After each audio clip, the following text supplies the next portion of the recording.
Phil Wortmann doesn't look at Outrageous project like most people do. It can't be that he took too many hits to the head, because he stopped boxing early, and it's not la optimism either. Still, for someone to make a 513 project on Pike's Peak their first at the grade, and to establish what is likely the lower 48's hardest, longest, and most sustained mixed climb requires a little something something. And that something something is something Phil thinks others can develop too, by the way. In this episode, we chat about the importance of long-term goals and how he approaches them, what went into Project Samsara and Drop the Mic, establishing the Ghetto, the hardest drytooling crag in Colorado outside of Ouray and Vail, helping to preserve the Golden Book, and why gatekeeping grinds his gears. Before we get to the interview, this is our last episode of Season 2, so a big thanks to Phil and all the other guests for making this a great season. If you noticed, I let interviews unfold a little bit more organically and tried to lead with sincerity, which I've heard from some folks they really appreciated this year. For everyone that's reached out during the season, it's really helpful to hear feedback, so thank you. And for everyone that listened, thank you so much. Also, a big thanks to our members, which there are too many to name, and especially our brand partners too. We could not do this, literally could not do this without the support of Furnace Industries and Anu Gloves. They are great companies giving back to the community in meaningful ways, and they make top-notch gear too. Okay, enough with the sap. These are the last sponsor messages you'll hear this season, and then the interview with Phil. Gloves are essential for winter climbing, and with Anu, you're in good hands. As a boutique climbing brand, they only care about making the best ice climbing and dry tooling gloves around. There are no shareholders to report to. They earn their keep with an uncompromising pursuit of durable, dexterous, and waterproof. That's because it's part of the heart and soul of the company. It starts with decades of establishing first ascents on ice and mixed lines, combines generational glove-making know-how, and is topped off by a belief in sustainability. The result is ultimate care for the craft of climbing and design. To learn more, check out their gloves and story at anu.com. That is ANIIU.com. We get it. For us, ice season never really ends. It just kind of blends between rock, plastic, and plywood until waterfalls freeze again. No matter how you climb in the off-season, Furnace Industries keeps you going till your next bout of screaming barfies. With their gym-safe dry ice evolutions, you can keep up your fitness indoors. And if you're looking to challenge yourself on your home wall, they have the largest variety of dry tooling holds in America. Check out their full lineup of ice and dry tooling gear at furnace-industries.com. Because for us, it's always ice season. You grew up in Oklahoma, and you now live in Colorado. According to Mountain Project, the climbing is actually surprisingly good in Oklahoma. So were you climbing back then? No, I really wasn't. I don't think in the 90s when I was a kid, 80s and 90s, that there was much going on there. There was actually a little bouldering area called Chandler Park right by a little town I grew up in, Sand Springs, outside of Tulsa. I remember we would hike through there, and there would be some people kind of messing around there, and I had no idea what they were doing. But now that when I go back on vacation or, to see family, then I'll always bring my crash pad and go in there. But no, I haven't climbed much there, and I haven't made it to like the Wichita Mountains, which is supposed to be really good. But I actually did basic training right there, very nearby that at Fort Sill in Lawton, but still haven't made it there to climb. Do you go back often? Very little these days. I used to when I was younger, but now that I've got a little boy and we just don't travel back east much, we go up in the mountains and camp and that kind of stuff. haven't brought him back home yet. The relativity of locations interesting me that Oklahoma's east to you. I'm so East Coast biased being from the Boston area. Right. I just don't feel right when I point my truck east and start going across the plains and Kansas. I'm like, oh my God, what am I doing? What kind of choices am I making here? Wrong direction. Yeah, right. How did you end up in Colorado? I always knew somehow.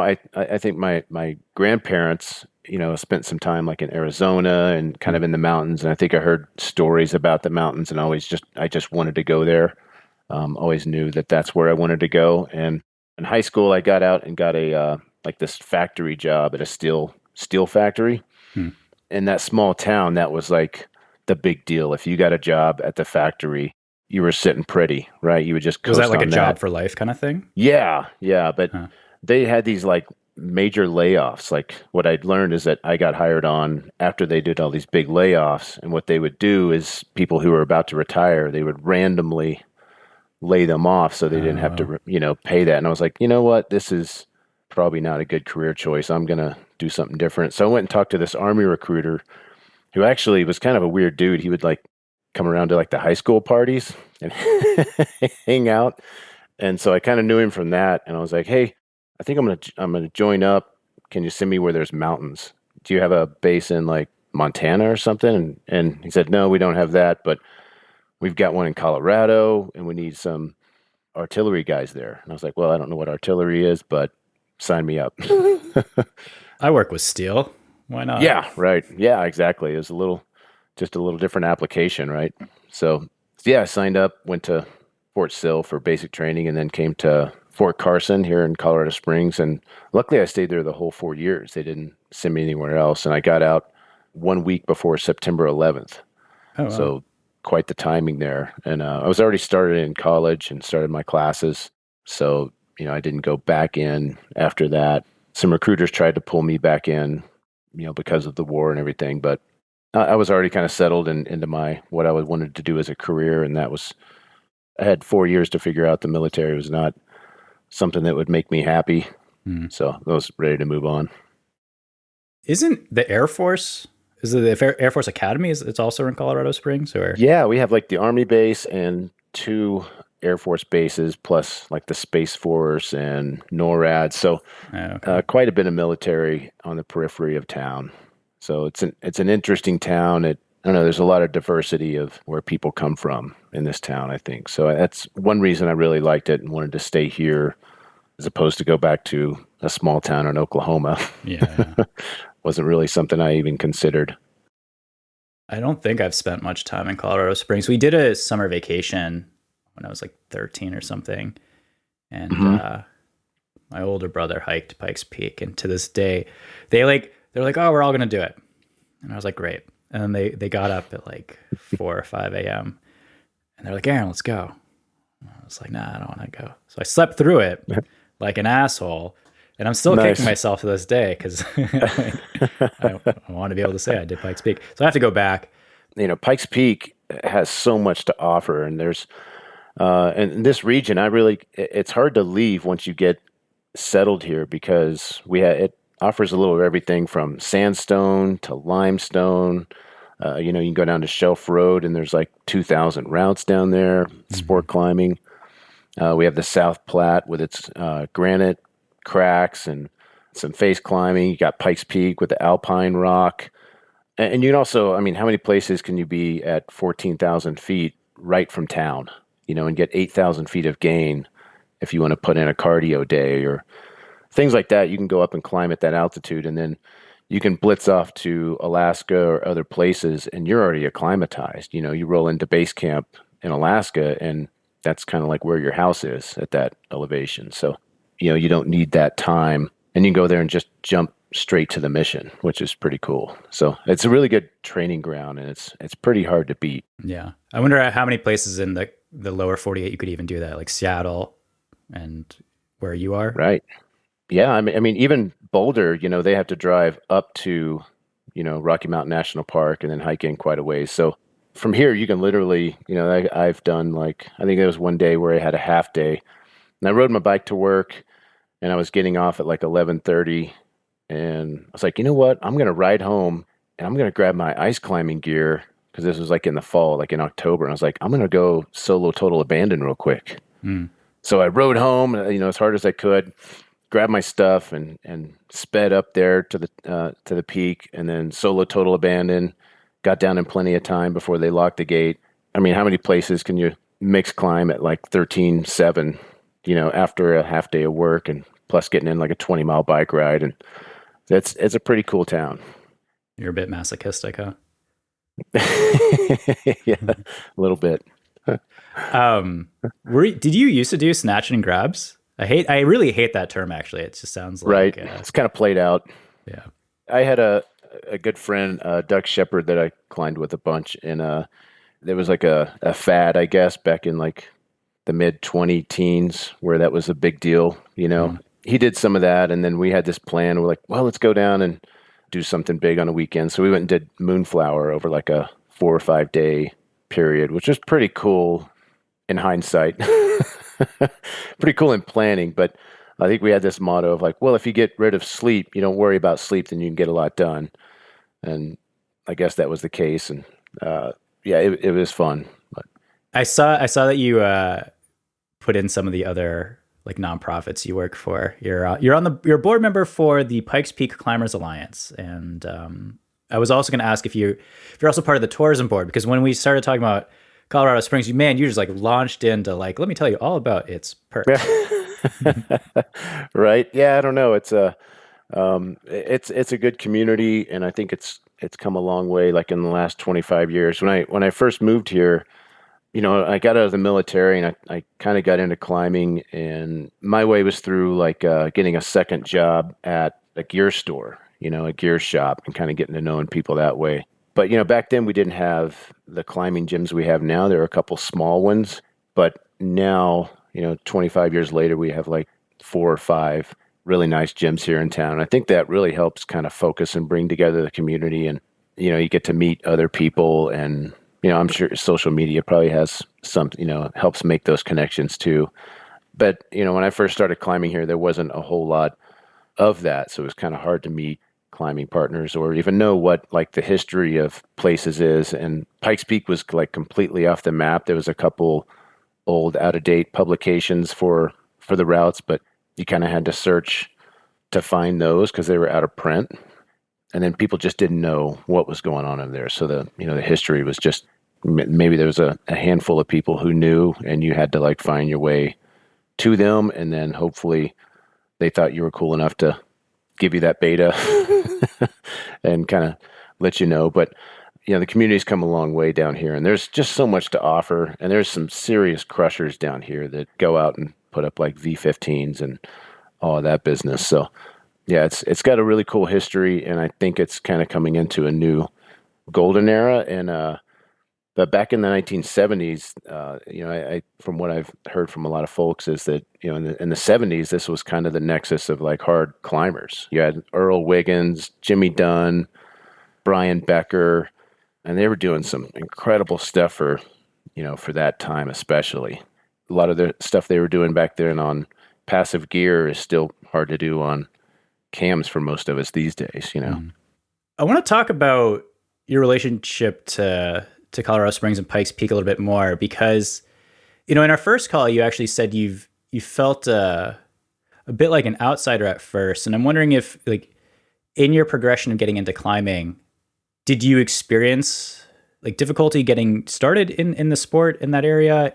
Because I know that historically climbing Colorado has probably been a little bit more like tight-lipped than it is now, where everyone's sort of, spraying the left and right. Yeah, and I guess especially around here. And I think, when I came from the military, that wasn't a very common thing for a lot of ex-military guys to get into climbing.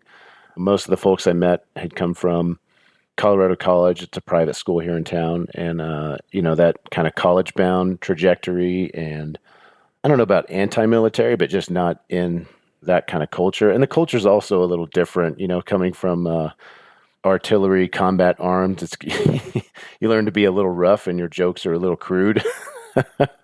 So, the vibes are a little different than a 22-year-old kid who come from a very different background. I got to know people who were a similar mind, and also just kind of tried to fit in a little bit with that. And it was a little bit more kind of cliquey, I think, in some groups, and that's not everyone. Met a lot of good folks along the way that are pretty awesome. But there are some of those cliques that try to keep crags private to themselves, or they've got to fill you out for years to see if you're cool enough to be on that kind of crowd and all of that. I don't really go for that kind of thing. So yeah, it's been an interesting ride.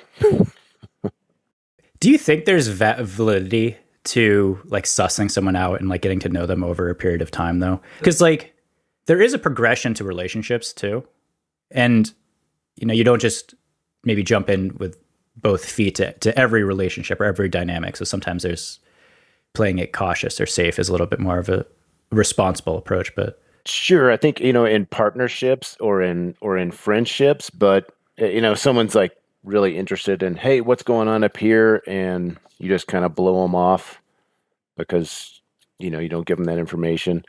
I think that's a little different, snobbing people off. And, I try to make sure that I don't do that. And I have perfect strangers who hit me up and say, hey, I'd really like to climb in this area.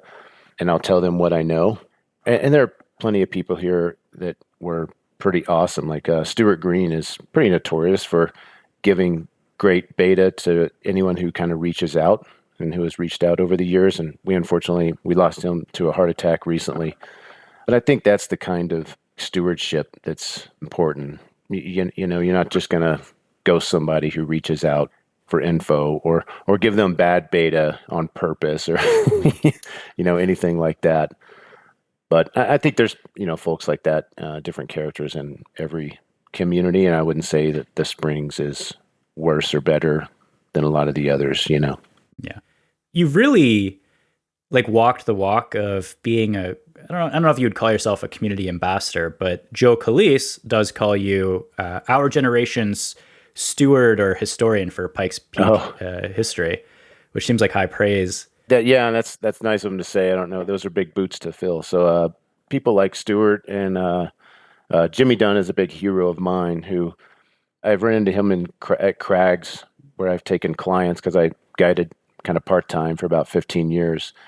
And I would go out, and then Jimmy would be climbing, and this client who was on their third day of climbing ever, they top rope this 5-6, and they've got Jimmy Dunn down there just clapping and telling them how awesome they are and and incredible. And they have no idea who this guy is, but he's done so many amazing things. But he's happier for this kid pulling off their first 5-6 top rope, and it makes their day. And it's that's the kind of vibes we need out there. I think that makes the sport fun, and it's not about putting anybody down or anything like that, or trying to outsend someone else or anything like that. And I think most climbers are these days. There's a lot of good vibes out there and a lot of good folks getting in the sport. So, and it's a great sport to share.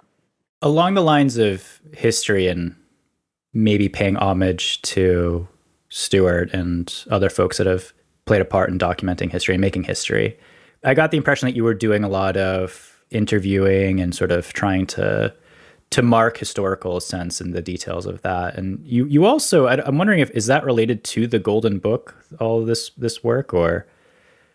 Yeah, I guess, and the Golden Book is something we all heard about, kind of growing up as climbers, back in when I started in 1999, I think. And it's pretty early on. I heard there was this book that used to be in Steve Chaney's shop because he had this really cool shop called the Cobbler that went out of business in the 90s. And it was just this notebook, it was the mountain project of the day where you could come in and write down the cool route you did and give a little bit of directions and, all of that. And maybe if you did it, you could come in and make a comment in the sideline over there. And, we'd all heard about this, but then there was kind of a breakup of the band in the 90s, and people ended up moving elsewhere, and businesses get shuttered, and things like that, and just people move around. And I didn't know Steve, and he'd kind of gone off the map, and he moved out west to Grand Junction with his daughter. But we'd all heard about it, and more climbers are getting out and saying, "Oh, what about this route? Has it ever been done?" "Oh man, I wish we had the Golden Book and we could look in there and see if it was, it was in there." And there came a point when I decided to write the guidebook for Pike's Peak, and I ended up reaching out to him, and he's incredibly kind, nice guy. Ended up sharing, so much information, and it's incredible because he's in his early 70s. I mean, his memory is so good that he can tell you about some climb he did back in 68 or 72, and you go up and you get a number 5 stopper, and you go left. I feel like I can barely remember the routes I did last week, so I don't. I'm pretty impressed with that. But he let me borrow the Golden Book. I tried to decipher it the best way I could. Some of it was kind of hard because, they're go down, there's a rock, take a left, and then there's this crack and, some of that. But when I was done with that, I asked his permission to, make copies of that. And then, so I got some golden paper and made photocopies of that and put it in a binder. And we house it down at the Mountain Chalet the local shop downtown. And then the original is at the American Alpine Club library. So those are now saved. So that was a really cool deal. I'm kind of like, I don't know, the older I get, the more excited about community things than I do about actually sending routes. So if I have plenty of projects that I haven't sent them yet and maybe never will, but I get way more psyched on like when I go in and see the Golden Book down there, or, other people who are saying, hey, I read about this one route, and then I went up there and checked out these other crack systems that other people haven't gotten to. And I think that's really cool, seeing this kind of younger generation of either developers or climbers getting to enjoy things. And, there's a lot of crags who were kind of lost to history that are kind of coming back. And I think that's really cool. I'm wondering about your appreciation for history. It does take a concerted effort to document and to talk to folks who maybe aren't inclined to talk about their climbs and things like that. And I think about this often in terms of like different ways to contribute to the sport, right? Like you can be pushing the grades, you can be exploring new areas, you can be a storyteller, things like that. And I guess for you, in the context of Colorado Springs, like, did Oklahoma feel like a community for you? And I guess sort of like, it seems like something about the area that you're in now, like you really are invested in. I can understand, like you live there, you really like it, but like, I'm wondering if something like clicked for you. Yeah, I don't, at Oklahoma, I always felt like that was just not where I needed to be. Like this, it didn't have mountains, nothing was exciting. And I got in a lot of trouble as a kid because I wanted to do some exploring and excitement. I needed sight in my life. And in Oklahoma, if you want excitement, you do something illegal. And that's just not a very healthy kind of way to go about life. So, I think it's just, I've met good people here, and I like that, I have some roots in this town, and I have a family, and I have other friends who are like, the sons and daughters of, that 70s era golden age climbers, and they kind of grew up in that, and they got a lot out of that, being the crag kid back then. And I think it's a good way to raise your kid, and to, I really believe in karma, and you put out good vibes and you help others, and then that comes back to you. So, I think that's just the way to be in general, whether it's your career, and I'm a teacher on the other, I teach high school. If you're good to people, they're going to be good back to you. There are going to be the 1% who aren't, but that's okay. You can avoid them most of the time. There's a lot more of the other than the 1%. Right. 99%, that's a lot. 99 to 1. Yeah. Listen to that, 1%ers. Yeah. What do you teach, by the way? I teach right now. I teach history. I'm qualified. See, to teach. you do like history. Give me a break. Yep. Wasn't there such it is. Background off question. Yeah. Yeah. So I got my degree in history, but I also got like almost a minor in English. So I actually taught most of my career teaching English and language arts, which I enjoy better than history. Actually, it's a lot more fun to do that. There's more creative, more ways to get kids to be creative in that, in that kind of classroom than history, I think. So continuing on with history. I don't know if you want right. to. You could Sure. just be like, Yeah. Aaron, I'm sick of this topic. We can just move on. Shut the hell up. No, that's cool. I love history, and I and that's probably part of why I like the stories, and talking to the old guys in quotation marks, about what they did back in the day, and that kind of history, and trying to document it. And I wouldn't say that I'm very good at the interview part. That's not part I really like. I would be. I imagine you'd be quite good, actually. I imagine you'd do a lot of research, and then you're a personable guy, so maybe, I don't know. I'm not great at like I don't know, the conversational part of that. I think I'm just like, hey, have you done this route? What'd you think it was? And just the facts, man. But yeah. I wouldn't be a good podcaster. I would not. I don't think I would do a very good job at that. Well, I was going to ask about history because I enjoy history, but I felt like the way that it was taught in high school all the time, it felt because it already happened. It felt like it wasn't. You couldn't engage with it. Whereas, right. With literary arts, by its nature, it's personal and it's involved, and you're putting in a creative effort. And so, have you found any ways to make history more relatable and inclusive for the students? Like, Yeah, well, I have right now I'm teaching a multicultural history class, which is really cool. So, I'm just bringing in the immigrant experience from all Mm. different angles, those different groups and how they came to America and what did they keep, of their culture, and then what did they either abandon or change to belong to America.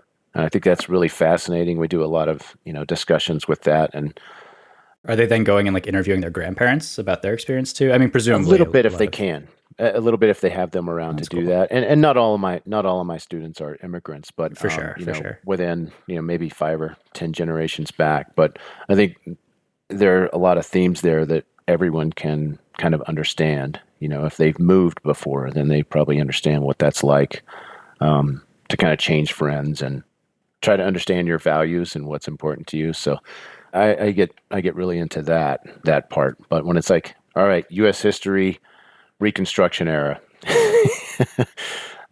you're kind of boxed in a little more. I am gonna. It's a hard pivot, but I'm really interested to talk about this with you because I do think you're somewhat masochistic, and feel free to respond to that. But you describe yourself as very goal oriented, and in another article you talk about some of your training plans basically, and sort of how you break down these big projects. But you have very ambitious projects, and they're usually, paraphrasing you, they're sort of like very audacious, very long term, sort of like way beyond your current capabilities, sort of how you put it. For example, I think you signed up for Leadville 100, or you made that a goal without ever having run. I don't know how much you run, but you said your first goal was like a marathon. And Yeah. I guess I'm wondering, like, that's a pretty ambitious goal, but you don't just set the goals, you make them happen routinely. And so I'm wondering, like, where does that mindset come from to sort of like really strive for these big, sort of, some people would find them scary objectives? Yeah, I think there's a real power to like negative thinking, and also like, I think that's kind of a good way because that's how we kind of survive in the mountains. Is like you go, all right, I want to go do this objective, and you're like, no, no, no, no, that'll kill me. I would die doing this part, this part, this part, this part. That's how that mountain would kill me, and you've got to start with that, right? And then you kind of work back. All right, well, what if I did this? Would that part kill me? No, and kind of work back on that. But and also like the fear of failure is kind of good. Like once you've set that in your mind, that Mm. I think it's good to have kind of a fear of failure. That's fine. But I guess going back, I think a really good gift you can give yourself is an impossible task. You set about kind of breaking that apart. And a lot of the ideas I've had, I'm like, what if I did this? I'm like, no, no, no, no, no, no way. And I'll kind of brush it aside, and then it'll kind of come back. And like, well, but what if you tried, this thing, or, whether it's like soloing a route or something, then I'll, at first I'm like, no way, that'd be way too dangerous. And then I started thinking about, all right, how do I train for that and kind of build that up. When I was in high school, like I really liked boxing, but I Mm. couldn't afford to go to the boxing gym. But throughout high school, we just boxed out. We had a pair of boxing gloves and we just beat the crap out of each other. Sometimes people would call the cops because they thought it was just a big fight, which it kind of was. It was just a big fight with gloves on. But then when I went into the Army, and my first year at Fort Carson, they have this thing every year called the Iron Horse like festivity, party or whatever. So for a whole week, they have like races, they have like, and they have a boxing match, like an Ironman contest.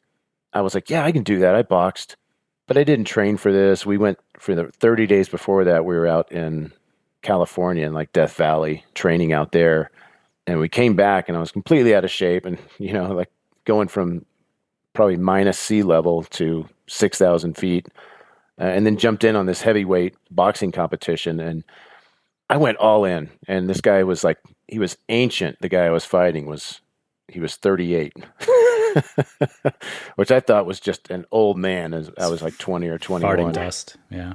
Yeah, right. And but he was like this special forces first sergeant or something like that. And man, that guy was tough as nails. But I beat the crap out of him for like 2.9 rounds, and I could barely hold my arms up by the end of it. And he just knocked me right out of the ring. It's pretty incredible. He knocked me out good.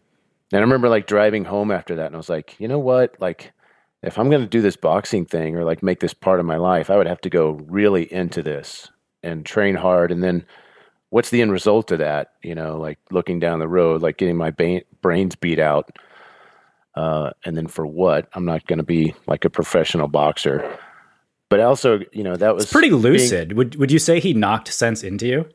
I think so, right? Like him or the floor, one of the two. But also having like 1,500 people in this arena, seeing you get knocked out, that's pretty, that's that's a real experience, and makes you really kind of reconsider where you're directing your life, Mm-hmm. It's like, let's go to the mountains and do something a little different, and leads to a more healthy lifestyle. And so I kind of got into climbing, fortunately, instead of trying to go down the boxing road. In the mountains, no, you don't have 1,500 people jeering at you because you failed, but I guess unless you do the competition scene. I don't think Fortunately, I don't do 1,500 much people of that. go to those comps. Yeah, I would really doubt that. And they're all your friends anyway, right? Yeah. So, I think they yeah. pay people to go to the comps. Yeah. It's like, please come. Right. But I don't know if I answered your question, but like went down that road. But I mean, I could understand like your progression of, it sounds to me a little bit like you sort of realized the power of choice and sort of like where you could go with that. And you also seem like quite diligent about and thoughtful, right, about being able to break things down of where you would like to end up. And that kind of is where your training is, right? Like, training is kind of fills that space between where you are, what's going on in your life, and then where you want to go. So your training kind of has to go along with that and fit into all of that. There's also like a persistent, a stubbornness, I might also say, from what I've read, because you end up having these goals that you don't know how long they'll take. And so, for example, maybe we can talk about Samsara. Am I pronouncing that correct? Samsara? I think it's Samsara, yeah. Which ended up being, I think, like a 6-year project. I think it was about 5 years. And Okay. you know what? The things that made it kind of harder is because of where it is. It's, it's way up high, like 13,000 feet, and you've got to get up the Pike's Peak toll road, which is not always open. And then we'd have like a rainy month, and then we couldn't get in there on like the Saturday that I had, only Saturday I have. And it's one of the colder parts of the mountain too. So I had a hard time not getting injured. It was just so cold. That is interesting, actually. There's no real warm up over there, to get kind of warmed up on the fingers. And I think the first 2 years really were actually just trying to clean up the route a little bit and figure out the gear and the beta, because it was such a thin crack, trying to figure out how to protect it at all. And then I don't think it was really till like the third year that I really was able to get in there and start actually putting in some work on working it and get my training kind of honed. And then I think it was like year 4, I rolled in, I thought pretty strong. I was like, all right, this is the year. And then had this really weird finger injury from one of like a 2-finger pocket from the 2 small fingers, like the pinky finger and ring finger. And like, you had to do this pocket and in this little crack, and ended up with this really weird injury to one of the tendons in my finger, like kind of almost like pulled it apart. It was really weird, like a joint injury. So it kind of messed up that whole season. And then the next, the 5th season, I was able to put it down. I think because of COVID, that actually helped out, because I was at home and, training in my garage. And my wife was also kind enough to give me a lot of around the house projects. So I was like doing a lot of projects and like working on the house. So I lost like 5 pounds just because I was so busy, Wow. between training and like working. And I think that extra 5 pounds loss was really helped out. But yeah, that was a cool process of like trying to figure out how to fit the training into my life with a little guy. And really that kind of came about of, my son was born, and I decided that I would not climb under seracs or cross glaciers, crevasses, those dangers that you can't predict, that I don't think that's acceptable to me as a father to put myself in that position. So instead of using Pike's Peak as like a training ground, I started trying to find harder projects here long term, so that I didn't have to drive so far and be away from my little guy, because that's not acceptable to me. I just want to be close for him. I'm kind of a helicopter dad, so couldn't get in the way of that. So all my projects now are pretty close. I don't travel for climbing a whole lot anymore. So maybe one day again when he's a little bigger, I'll do that. But right now, I think there's a lot in finding adventure close to home, and I live in a place where there's plenty of that. So I'm taking advantage of that, where I can go out and hit it and be home by like 3 PM on a Saturday and spend the rest of the weekend with the family. So that's pretty important for me. So with Samsara, where were you when you decided that that was the route that you wanted to project for? That was the thing that you wanted to work on. What was it about that line that called to you that you were like, yeah, this is what I'm going for? Yeah, I think at the time I was really excited about thin finger cracks and wanted to find something really cool on Pike's Peak or around here, because a lot of those really thin projects or really wide projects have not been explored around here. All the hand cracks are done. And I really wanted something really hard. So I saw this little pillar, in the distance that I hadn't really walked down and checked out. It's kind of out of the way. And I was like, you know what? If there was a crack in that thing, if it was really thin, you wouldn't be able to see it from far. But if I run over there on a cardio day and check it out, if there was a crack in it, it'd be really cool, because that's a cool feature. So I ran over there one day and spent some time, and there's this real thin little crack running up it. And it really set my imagination off. The irony is that, I think at that point I was also kind of coming out of a lot of mixed climbing for years, and I wanted to do something besides push it as a mixed climber, because I had done that for quite a few years and was always trying to get send a harder grade or put up a harder, trad route on gear, on tools, so I was kind of coming out of that and kind of got burned out of that a little bit, actually, because that's, mixed climbing is just a little more dangerous in a lot of ways. You have a lot of sharp things when it goes awry, and a lot of times you're climbing on not so good a quality rock in the mixed world, where there's some kind of seepage or water. So I wanted to kind of concentrate just on thin finger cracks as I hadn't at that point. And that's kind of been, a theme of my, climbing is, or mountain sports, is try to find something I'm not good at and then walk away from things that I'm better at and saying, all right, put that, you've kind of gone down that road. Now let's work on this thing for a few years and just nerd hard on this, So I wanted some kind of thin crack to work on, and found that. And I think at that point I was, a 512 climber, about, 511 trad climber, and then 512 sport, somewhere around there, and decided to kind of concentrate on that and then start projecting and training a little more specifically, sport climbing, so that I could climb harder on the really thin holds, because it's a pretty thin route. Because it ends up being a 513. And correct me if I'm wrong, actually. Is it sport? I thought it was trad. No, it's trad. But okay.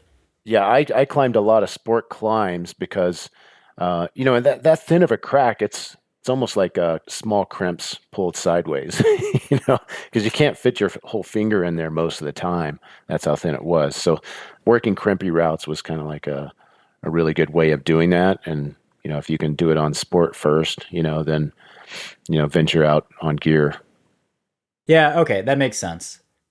The model of like consistently going into things that are uncomfortable for you or new, something, or purposely moving away from things that you're good at is interesting. And I wonder, do you think self-betterment or exploring other facets, is that like fundamental to you, or do you think it's fundamental to like the human experience? Because like there are a lot more specialists these days in climbing, and talking with older generations, like, someone would climb 513, they would climb ice, they would go in, 8,000 meter peaks, they do it all. And now it's, it's very easy to sort of just stick in your lane. And there's a comfort to it, and there's a familiarity that's kind of nice. But yeah, it's not comfortable being uncomfortable, to be banal about it. I think one of the best things in life is like collecting an assortment of experiences. Like if you've already explored something, then it's not just about exploring, I guess, the world and the mountains, but exploring yourself a bit and seeing what Yeah. you're capable of. Whether that's setting a goal and trying to do it, and whether you achieve that or not. But also, there's just a lot to learn about yourself when you put yourself back as being a noob and you're trying to figure things out. And then I don't know, I really like that learning process of going out and then it's like jumping on a wide crack and you're like, holy crap, I've never climbed something at this this kind of size, and then reaching out to people who know more, and hearing them. And I really like hearing from people who know more than I do and can kind of teach me that kind of skill. And wide cracks and finger cracks, some of it's kind of like magic. It's like a magic trick when you see someone do it who's really good at it. Scott Turpin, he's a really good off-width climber, and Pete Takita, that guy really knows some of the magic behind off-width climbing, and that's really cool to go out with someone who kind of knows that stuff and can kind of teach you those dark arts. Or, in mixed climbing for me, it was, guys like Aaron Montgomery was one of the first guys I met. He came down to the Ghetto and flashed one of my projects. And so I really tried to get into his brain. And Will Mayo came down and trained with us for a year, and it was really cool talking to him about the philosophy of mixed climbing and really pushing yourself, and just seeing someone just push themselves so hard, and understanding that there's something more there's always like that extra 10% more that we can push ourselves. And those are some of the best experiences for me, is when I'm learning something new. And that's just exciting. It makes me go to the gym again. It makes me get up and go for that run, or write down a training program for the next year, Or 6 things years. like that. Yeah, right. Or 6 years. Yeah. Yeah, it isn't. It is, because you can look in a mirror, but self-delusion, or even not knowing what your own limits are, is like probably the biggest constraint. So talking with other experts kind of like inherently shows you what's possible. Well, and there's another part of just being well-rounded. Like my favorite routes are ones that require a little bit of everything. Like you might have some like steep ice to this really spicy mixed pitch, and then like, oh, here's a hand jam, and then you've got to take off the gloves and do some face climbing. And a really good route is one that you have to apply like the whole kitchen sink. Everything about climbing goes into that, and you can't do that unless you've kind of done your homework, and you're well-rounded. And I guess that sort of segues well into one of your sort of like culminations more recently, because you and Scott Turpin and Noah McKelvin did a very audacious route outside of Ouray called Drop the Mic. And reading the AAJ description, it sounds like it was a little bit of everything. So mixed climb took you, was it 5 years? I think Scott in the article calls it potentially the hardest, continuously difficult, and longest mixed climb in the lower 48. Can you talk about like what the route is and sort of how it came together, and what were you guys looking for when you went out to scout? Yeah, Drop the Mic was, and Noah McKelvin kind of gave it that name, and it seemed to fit. Where he and I had done a lot of routes on we call the dark side over there by Bird Brain Boulevard and all of those things, where it's just some really scrappy mixed climbing, mostly on gear and really run out gear, so it's pretty scary over there. And he and I did a lot of routes on that side. It kind of started back when we did Gangster Rap, made me do it. And it's where we kind of set up, and we wanted to go up the biggest part of the wall just on gear. And we may have had a couple we had a couple pitons, I think. And I think that route kind of changed us, because that was about as far as we could take it on gear, and there's like a pitch up there we call it the graduate exam, where Noah went up and you go out this overhanging cave and then this impossible looking seam up there, and he just couldn't find a way forward, and just like I just don't see it, man. And he came back down. I was like, well, this is like pitch number 7 or something like that, or 8. We've come a long way, so I'll go up and take a look too. And because he'd explored the straight up option, I kind of traversed out right and found this crack that he couldn't see, either fortunately or unfortunately. But I kept climbing above that and was getting like marginal gear about every 15 feet. And then, I mean, once you go like a full pitch and you've had nothing but marginal gear every 15 feet, it's pretty horrifying. And it was probably the scariest pitch I've ever led. And then the pitch to the top was another kind of horror show that Noah led. And and came back down. We had to like on site this rappel in the middle of the night. It started snowing and pretty wild. And it was quite the adventure. But, after that, we were like, I think we've kind of taken that as far as we can. That would be pretty cool to find a harder route that we could protect a little safer, and where we would actually recommend it to someone to climb and that we liked and wanted to survive, So we had seen this like overhanging kind of chimney that had some ice daggers form. And Noah had gone out and showed Scott Turpin when they went on a trip and pointed that out to him. It was like, hey, what do you think about this line? And Scott he's a sharp guy, and he's pretty smart about how to do things, where Noah and I are kind of cowboys. We're like, yeah, let's go up there with, a handful of whatever, and it'll probably work out. But Scott's a lot more rational. He's like, all right, we can piece this together. And that was the cool thing about that route, is having 3 different kind of mindsets going into it to kind of tackle those problems. And, it's like a 1,400-foot route, I think 10 pitches, and ground upping on that is quite an experience. And like each pitch kind of has a different character. And depending on, that pitch, the quality of the rock or the route, but also the person one of the 3 of us who did it. So they all have like a little bit different character. And I think that's pretty cool. It's kind of cool to see that kind of come together. But yeah, we had a lot of excitement putting it up. Some pitches where they flowed and it was really easy. And there are others that, where it's a little more adventurous. And I think I've had like 3 of the top 5 scariest moments, bolting ground up for me was on that route. They were pretty horrifying. And I think anyone who's bolted ground up always wonders what happens when you're in you really try to run it out a little bit or get above some gear, and then the drill dies, the battery dies, and that happened on me. Yeah, as soon as I got to a spot, I was like, I've got to have a bolt here, guys, and pulled up the drill, and I could tell like the tone of the engine just kind of changed slightly, like just almost imperceptible. And I was like, oh no, this is not going to go well. And I think I got like 1 inch into the rock and it died. And then I had to kind of I think I tied off the drill bit just in case, because I didn't have anything. And I kept thinking I would get gear because we were ground up. So I had no idea. So I kept going, and I think I got like a really marginal piece and like it was more of a dirt pod than crack. And then just kept going up. That was pretty horrifying. Like that fall would have been pretty bad. And when we came back, I think we put 2 or 3 bolts in that section. But yeah, it was pretty wild. It was one of those I should have down climbed, but I've got it in my mind I'd rather fail up. So, someone had to go up and finish this thing, So that was the purpose of the whole deal. So yeah, it lucked out and it was able to get through it. But we've made the route kind of, I think it's pretty safe. I don't think anyone's going to get hurt if they go up and repeat it. So, yeah, it's a really cool route. We were pretty excited about it, and I think it's a really good addition to that side of the wall.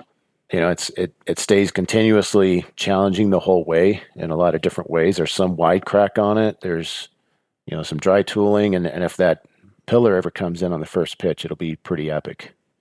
What would the conditions require for that to happen? I think just a really wet late summer, to where that rock down in Ouray and the San Juans, it's like this kind of either conglomerate or limestone kind of stuff, or volcanic rock, and a lot of that water just seeps in like a sponge and then kind of comes out months later. So a good wet summer, late summer would be pretty ideal, and then a good early snap would be nice. So you're keeping an eye out for those conditions. Yeah, we're keeping an eye out. They'd be pretty cool. And I'd be totally fine just to see someone else do it and grab it. It'd be just fine. It'd be pretty cool. I just want to see it done like that. But it's a pretty cool dry tool variation going into it without the ice.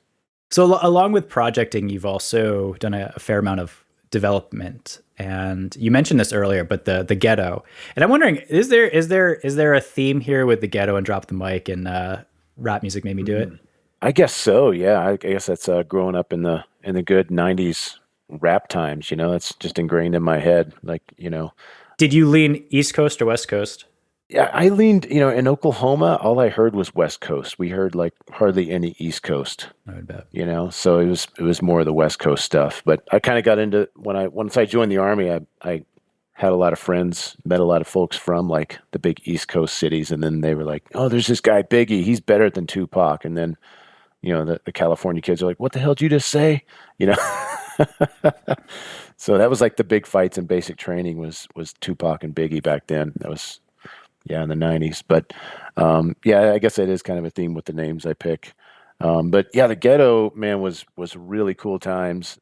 My friend Eric Wellborn and I were like climbing, and we'd take these trips down to Ouray, and I think it was like 2008 or 9 when Jason Nelson was developing the Hall of Justice up there, and we kind of saw that and was like, wow, that's really incredible. When he found this huge cave that's amazing, and the rock is kind of questionable, so no rock climbers are going to be worried about it.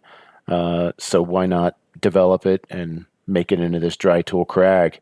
And I think it kind of like changed, especially, I think Eric was way more kind of futuristic in the way he was seeing things. But he was like, we need to go back home and find a place like that. And I was like, well, I don't know where we would do that. And so I kind of followed his lead on that. And then a friend of ours had gone up in these train tunnels above town that were drilled in like the 1880s, and were like steam engines rolling through there, coal-fired engines running through there for like 50 years. And he tried to put up a sport route in there, but there was so much soot at the top that he couldn't clean it off for like handholds. But he was drilling little pockets for hands and everything. Because who cares about, chipping or whatever when it's literally a chipped hole in the ground blown out with dynamite. So we asked his permission to go up and kind of hijack his route, and we did. And then we just kept adding routes, and we had the place to ourselves for like a year. And I think it was like me and Eric and Noah McKelvin climbing there quite a bit and getting stronger. And then like the word got out, and some guys from Boulder came down, and I had this project, and I was like, this one might take me like a year to send this thing. It's really hard. And Aaron Montgomery came down, and he like two-hung it on the first go. And I was like, oh, hell no. And then I two-hung it right after him because I wasn't going to let that happen in my house, Mm. And then he one-hung it, and then I one-hung it, just to spite, And then I was like, I'm going to sneak up here next Saturday. I'm going to send that thing before he gets another chance because I want the first ascent of it. And I was on a warm-up with a friend, and here comes Aaron. He didn't even call and say he was coming down from Boulder.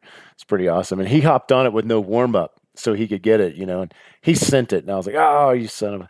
And then I went over and I sent it right behind him, but he got the first ascent. But I think what I learned from that experience was really valuable, in that like keeping something secret and bottled up really stalls your progress. Because what I needed was to see somebody stronger come down and push me, a little further. Because what I realized is I can actually hold on longer than I thought. I'm stronger than I thought, braver than I really thought I was. Still, like these guys were stronger and better climbers, but that's what I needed was that kind of competition to show this is what's possible, and that you can get more out of yourself. And that place is just all about that, where you go up, you do 2 bolts to the roof, and then you take a left or a right, and you hang upside down for who knows how long. And I remember a young guy, Chris Snowbeck, came in there, and and when he first started, he was like projecting the second bolt. Oh wow!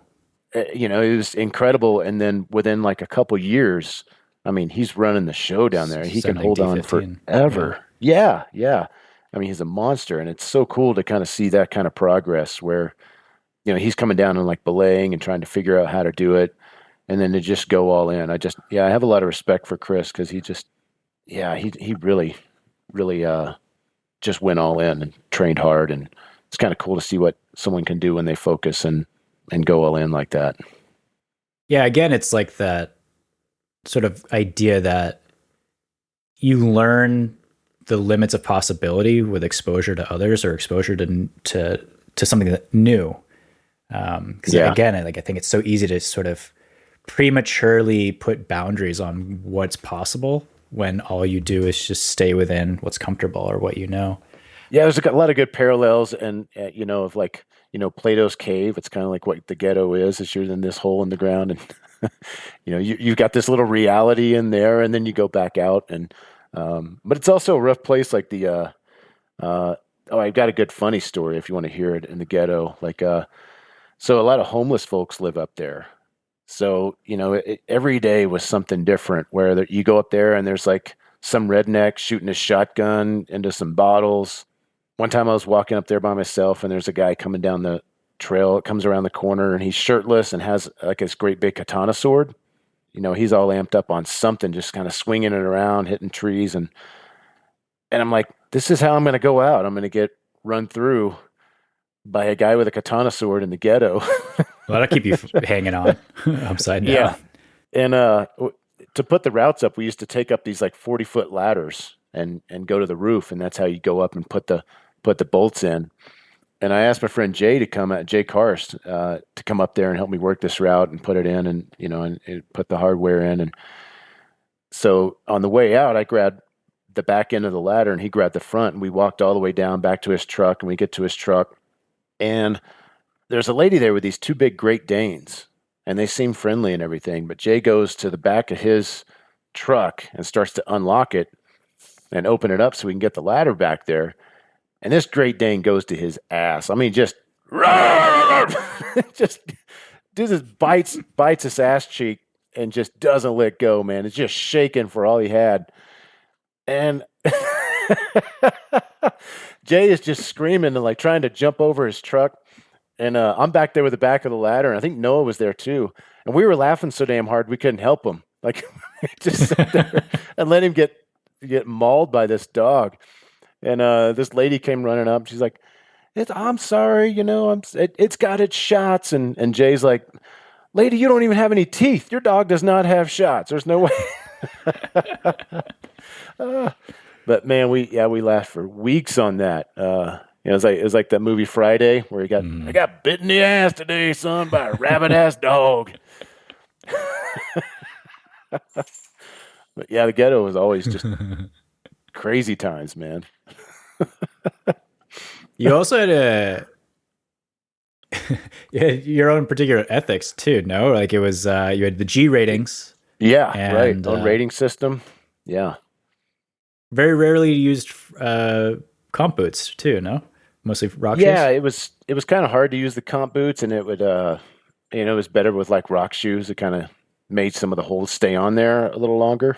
I think was part of it, but it was mostly rock shoes. And yeah, with the ratings, the G scale, we started with run route in there that seemed like we just called it a 5. I don't even know where we came about on that. Maybe it was close to M5 or something. I don't know.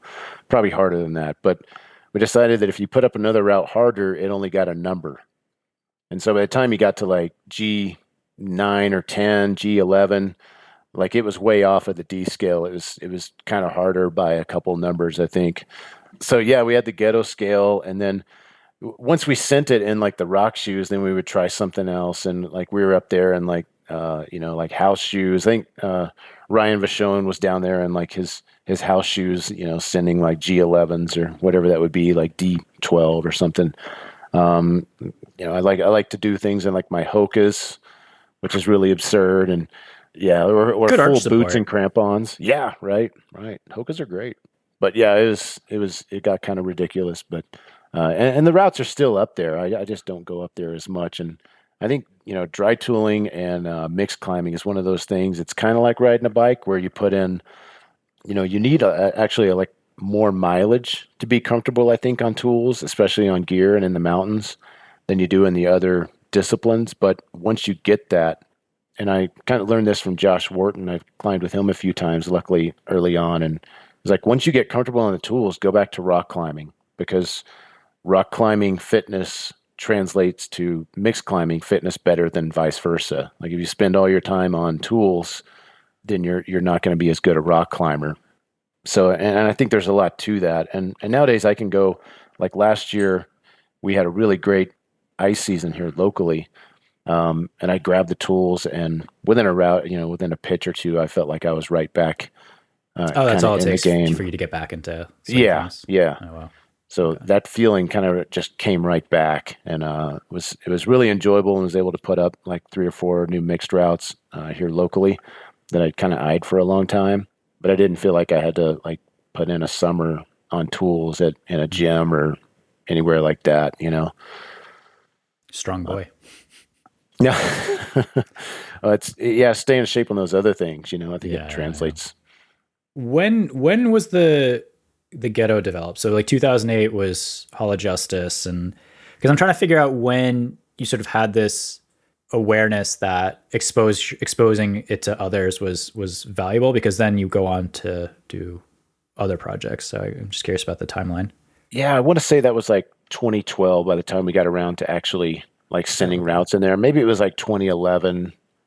We tried a few other areas kind of before that as well, and then a lot on Pike's Peak of like really cool that around that same time we started looking up, and again I contribute that to Eric Wellborn of him looking and saying, well, what's over here to the right?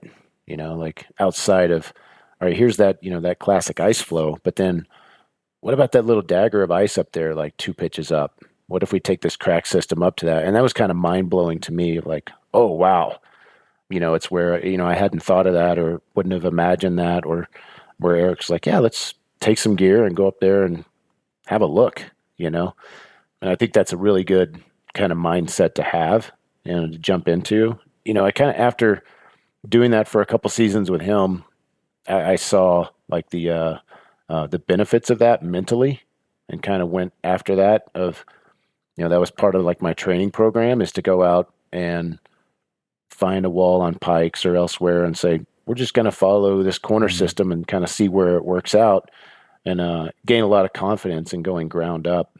And sometimes it didn't work out. And I didn't die. I found a way, to wrap or bail. And, if you've got that kind of, got enough mileage, then you're going to figure something out. If you got good gear, why not go take a look? otherwise, it's just weight around your waist. Right. It sounds like a lot of the scouting and projecting that you've done was based off of aesthetic or this sense of adventure. But just given that you have an appreciation for history so much, have there been particular, has that ever factored into some of the lines that you've like purposely looked for, or maybe gone on to like learn more about as it relates to the projects? We have a rich history in the Springs and, as elsewhere, but the way I see history, and I think there are two approaches where some folks will say, oh, so and so, who's this legend, climbed at that crag. And then I went there and repeated their route. So now this area has to be a time capsule to Mm, that greatness. hmm. And I don't see it as that way. I think that, the heroes that, came before us, they're meant to inspire you, to say, okay, they went that far with that amount of, with the kind of gear they had. Now it's up to you to show what's possible at that next level, or at least try to, you know, like like a guitar player, would learn from the greats, but then they're going to try to, come up with their own riffs. And I think that's where history serves us, and is best served, is by being inspired by those accomplishments, and then not just sitting on the couch and reading about it, but saying that's pretty awesome, that's pretty badass. But what if I went up there and did that and applied this kind of, that kind of mindset to something at a harder grade, or a different kind of style of climbing. Yeah. I guess like along those lines, like is there anyone that's of a younger generation that you're finding is doing particularly interesting things in Colorado Springs these days? I would say, I'm a big fan of my good friend Noah McKelvin, and I mean that guy, he really lives it, and it's kind of inspiring to see him go from like this 18-year-old nerdy kid who was like ready to jump on anything, and maybe he wouldn't get up it, maybe he would, but really come into his own. Where when he was younger, like, I'd go climbing with him, and I was like, I want the crux, and now it's come to, if there's a crux, I want him to, I'll belay him on it. But I mean, I don't know anyone his age. You know, I think he's his early 30s who's done like more desert climbing than he has, and that's just one example. You know, and he's probably also done more mixed climbing than almost anyone his age, and then more, you know, like all these different experiences. And I don't really, he doesn't really care too much about recognition or anything. And if some company tried to sponsor him, he'd probably turn it down. But yeah, it's just he lives. He's got an idea of what he wants in life, and he's going after it. And I think that's pretty cool, pretty impressive. You've made some career changes recently. So you stopped guiding and you're now a teacher. You actually were in a local school, and I think now you teach online. And you actually also have a new project where I think you just wrote a fiction book, and I'm curious what that's about. Oh yeah, I mean, I'm blown away with the way how good life is, you know, and the way it's going. And I stopped guiding back in March, and I did that for like 15 years part time. Yeah, I just got to the point where I was kind of done that, and it was time to try something else. So I came up with the idea of writing a book, and I wrote the guidebook a few years back, and that's kind of like I guess it's like a gateway drug, you know, like a warm up book.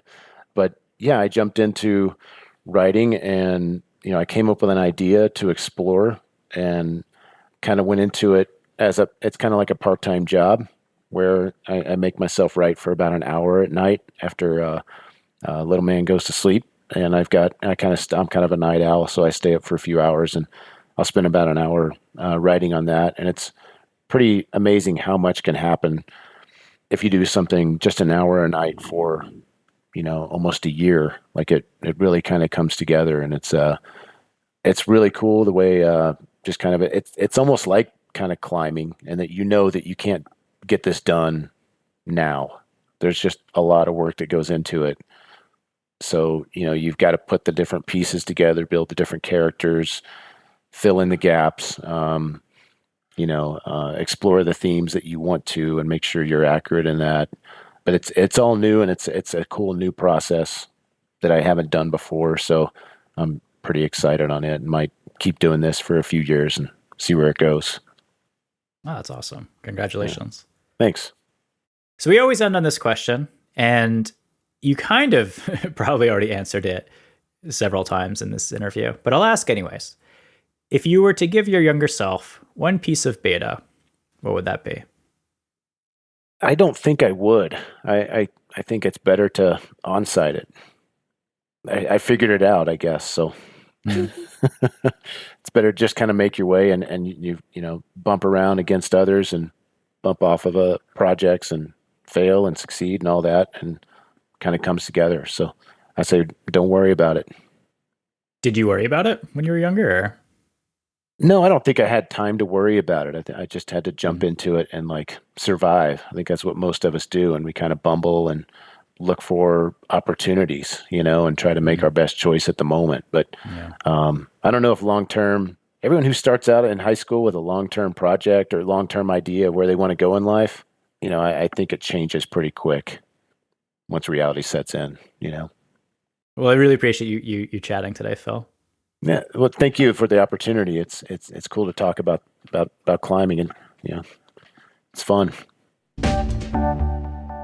To follow Phil's latest exploits, he's on Instagram at the Wortmann. Wortmann is spelled Wordmann, 2 N's.